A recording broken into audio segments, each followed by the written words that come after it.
In a remote town nestled at the edge of a forest where the morning fog never truly lifts lived a man named Elias. Quiet, solitary, with no wife, no children, and no known relatives, he dwelled in a small wooden house hidden among the pine trees. No phone, no internet, only the sound of crickets and the dry ticking of an old pendulum clock. Every day, Elias worked alone at an abandoned insect research station, a decaying facility that once belonged to the Ministry of Agriculture but had long been forgotten. Locals referred to it as Station 5, a place wrapped in wartime horror stories and whispered rumors of failed experiments. Everything began on a June morning when Elias felt a dull ache in his stomach, as though something were shifting inside him. Thinking it was appendicitis or kidney stones, he drove himself to the town's small clinic. The ultrasound results stunned everyone. Inside his abdomen, confirmed via MRI, doctors discovered a fetus-like organism. But this was no ordinary growth. Its limbs twitched, jerking like the legs of a giant grasshopper. Initially believed to be a tumor, further biochemical tests revealed something even more disturbing.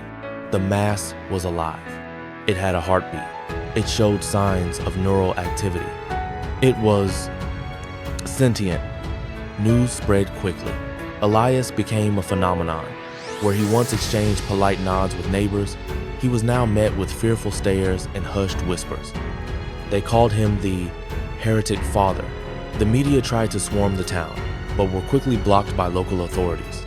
In response, the nearby monastery held cleansing prayer sessions. Some believed Elias was possessed. Others said he was cursed. The local doctor, after witnessing the creature move during a live ultrasound, packed up and fled town without a word. Pushed to society's edge, Elias returned to the only place he felt remotely safe, the research station.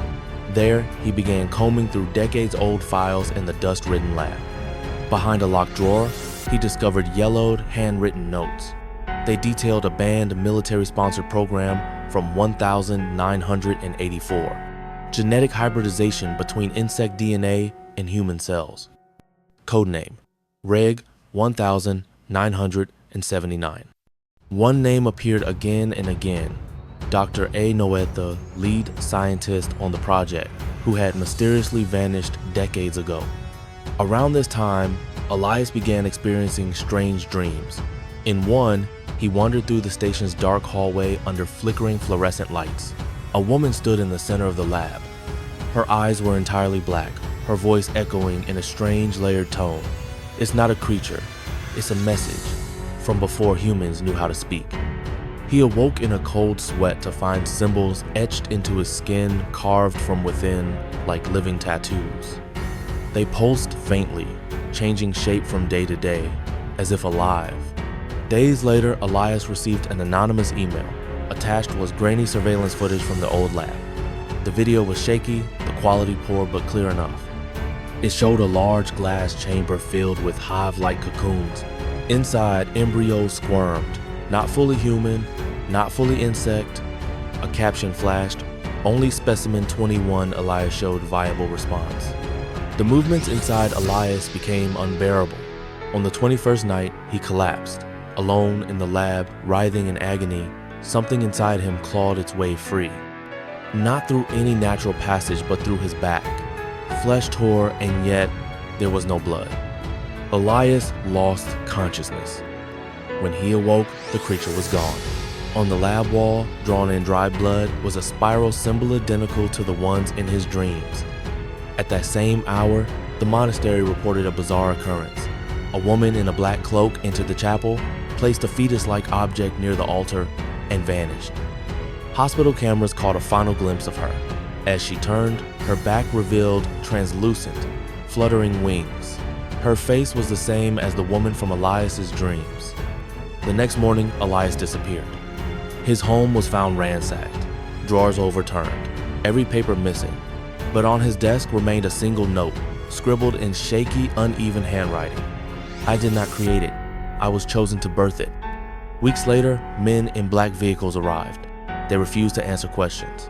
All files connected to Reg 1979 were confiscated. Security footage erased, Elias's note taken. The town went quiet, As with all disturbing things, the story faded.